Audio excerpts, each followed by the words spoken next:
beekeeping. Today I am going to attempt to make some mead. It'll be our first mead. I haven't had a lot of videos lately. I've had plans to make a lot of videos about my beekeeping. We still, by the way, are still doing that. And then I went and got a job, believe it or not, and found myself really busy with that. But we had a decent year for our first year. 3 hives, and out of the 3 hives, 2 were producing, and we got about 61 pounds of honey from those. And I thought, well, since we have honey, why not make honey mead? So that's what we're going to do today. A couple things, though, I decided as I was preparing for this. One, I had to buy a whole bunch of stuff to make it. As I read, it wasn't just as simple as putting honey in water together with some yeast and you're done with it. Throw it in a container.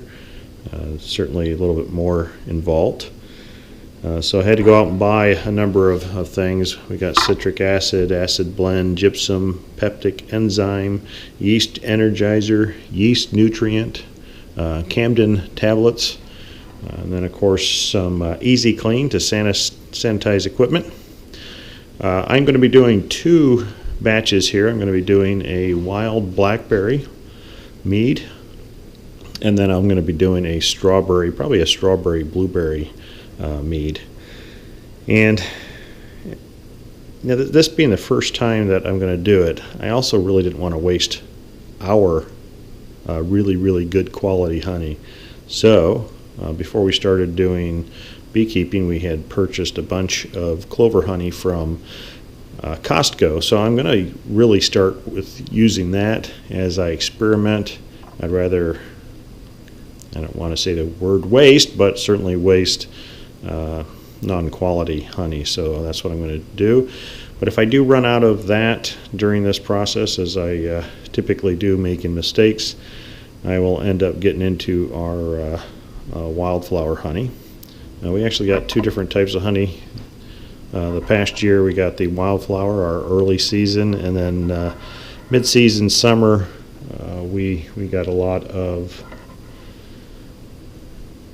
and I can't think, goldenrod honey. That's what it was, goldenrod, which I really can't even stand to smell. My wife and a lot of people love it. I don't love it.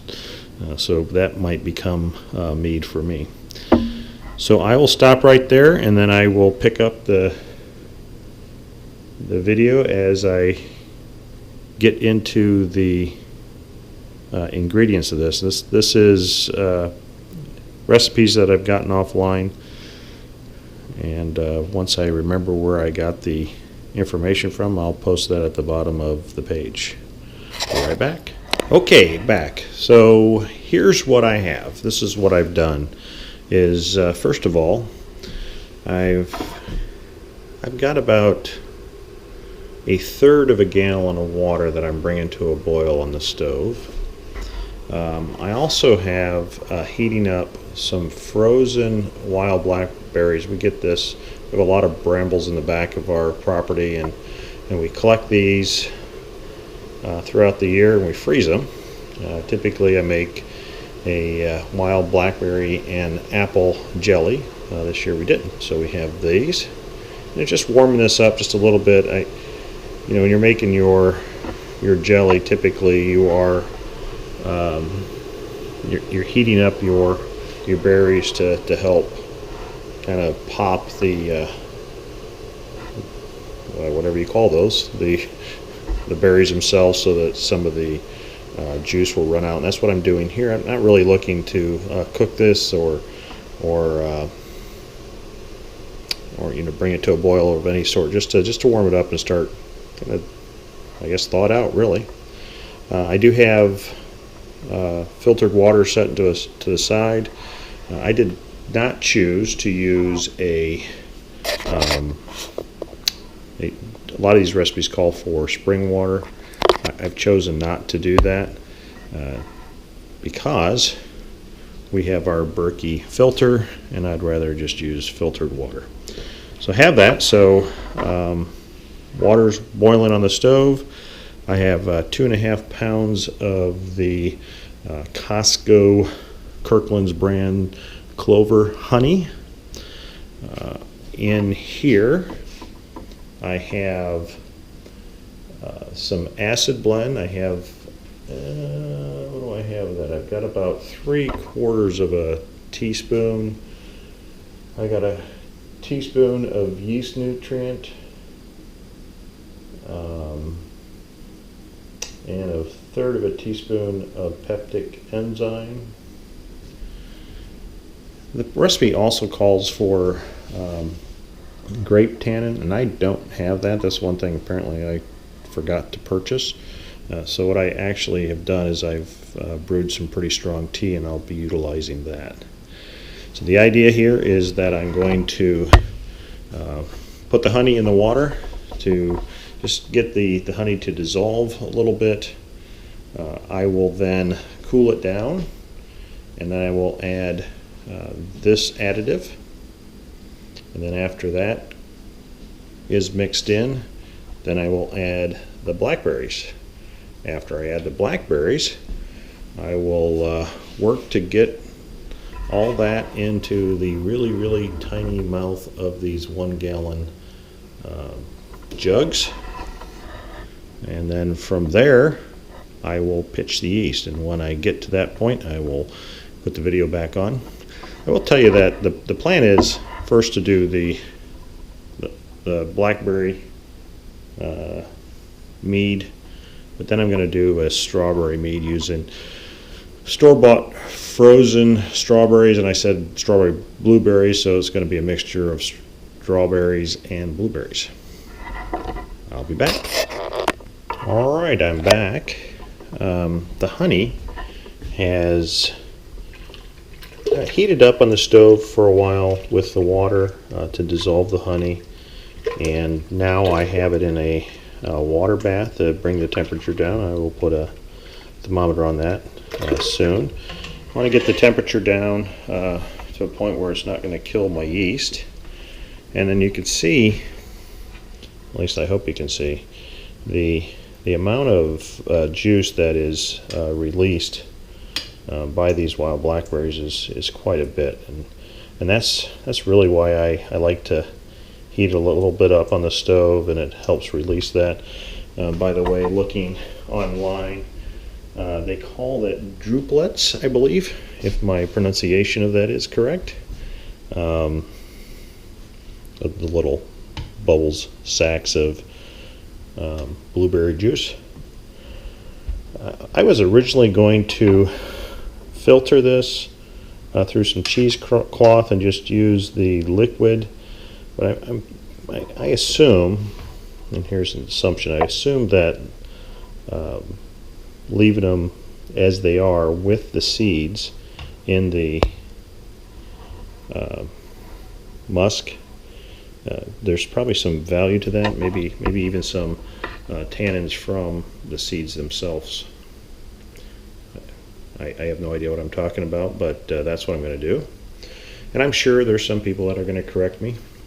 They're probably going to correct me on my ingredients also, and tell me that I'm wrong, but it's not like I am making a spirit. I'm just making some wine, and it's either going to taste good or it's going to taste like crud, and I'll throw it out. Once I get things moved where they need to be into the 1-gallon jugs, I will be back. One thing while I show you the yeast, by the way, it's about 2 grams of yeast. A packet comes with 5 grams, and that seems to be about the right amount for the 3-gallon recipe that I'm using. So all the ingredients that I gave you earlier, this is based off of a 1-gallon batch, but I'm taking it from a 3-gallon recipe. So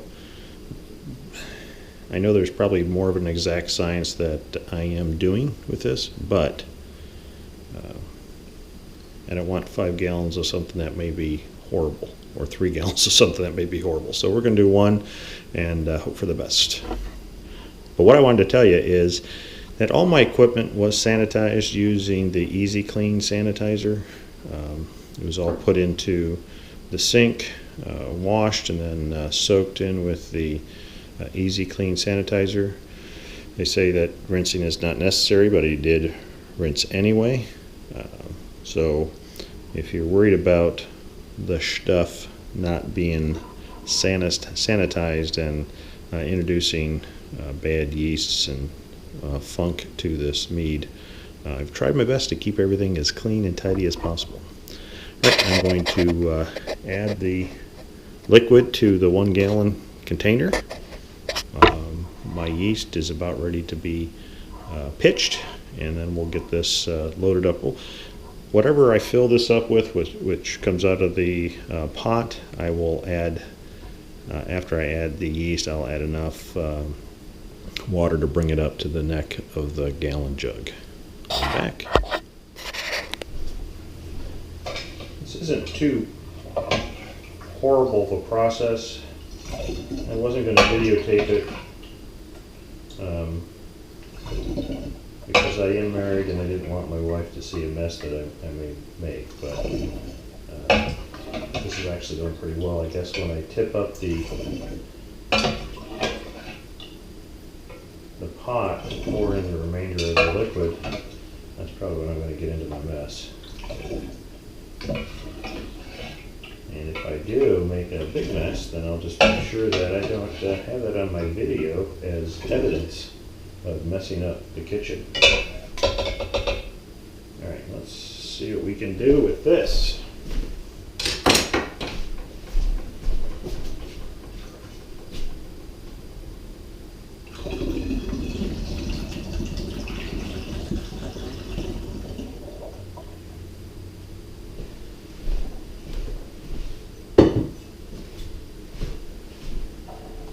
Not bad, and here is our yeast.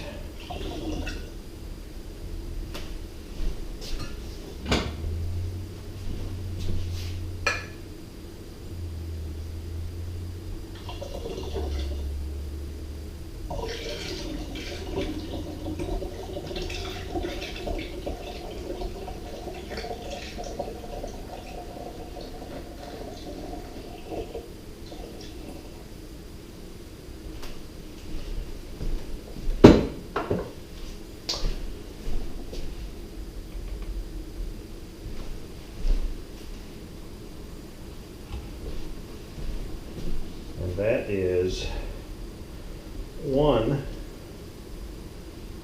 gallon of wild blackberry mead, and I'll just put my bubbler in here. This is probably where I'll pour everything on the floor.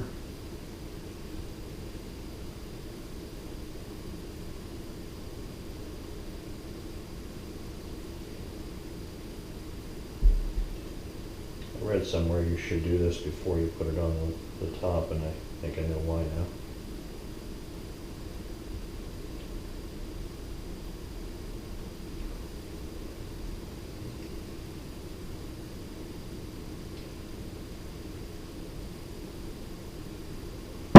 Because it creates a vacuum, and you can't pour water into it. So there's that with its cap. Now, according to the directions, this will be a batch that gets racked. I will put this in a dark area. Our kitchen's pretty chilly since we heat with wood. Doesn't heat the kitchen as into very high temperatures. So what I will end up doing is covering this, at least initially, and keep it on the counter overnight to see if we start getting some fermentation started, and then I'll put it down in the basement. Alright, next batch, we'll go to the strawberry blueberry. Okay, so we're on to the next batch. I have my puree, frozen strawberries, frozen blueberries in a pan, thawing, as well as actually using a potato masher to mash up the blueberries. They're very big, and you want to have to wrestle with them getting into the gallon jug. The honey water mixture is cooling in the sink, and we're about ready to try our little game again at getting fruit into a jug. For those that are worried about sanitation, and I am also, just so you know, I did go through and sanitize everything that I utilized. So again, I don't want to introduce any kind of bacteria or natural yeast into this mixture.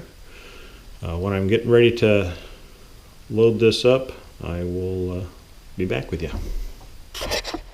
Well, there we go. We have our wild blackberry mead and we have our strawberry blueberry mead. Both of these meads were made with the same ingredients, and let me just state that again. I had about 1.5 pounds of frozen fruit, 1.5 pounds of the wild blackberries, 1.5 pounds of the mixture of the strawberry blueberries. We had 2.5 pounds of store-bought, since I didn't want to use my own honey. 2.5 pounds of that, 3/4 teaspoon of acid blend, a teaspoon of yeast nutrient, 1/3 teaspoon of pectic enzyme, and about a teaspoon and a half of black tea that I use for my grape leaf tannin.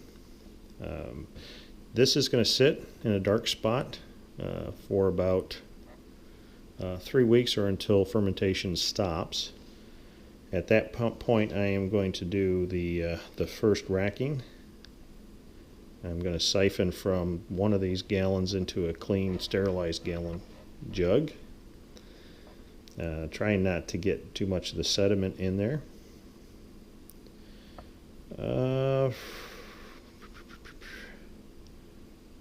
About 2 days after that, we're going to put, I would say, probably 1 crushed Campden tablet in there, and that's going to help clarify that. And these suckers are going to sit around for the better part of probably 6 months at least. I may end up racking again depending on how clear the liquid is, but we'll see when we get there. When and if I have updates, if I haven't thrown the stuff out because it either has not worked or in tasting it, it tastes horrible, I will add some more notes about this to see how we've done. Again, this is Mike with Litchfield Beekeeping. Have a great end of the winter. Hopefully spring's here soon and get our bees out and get them making some more honey for us. Have a good day.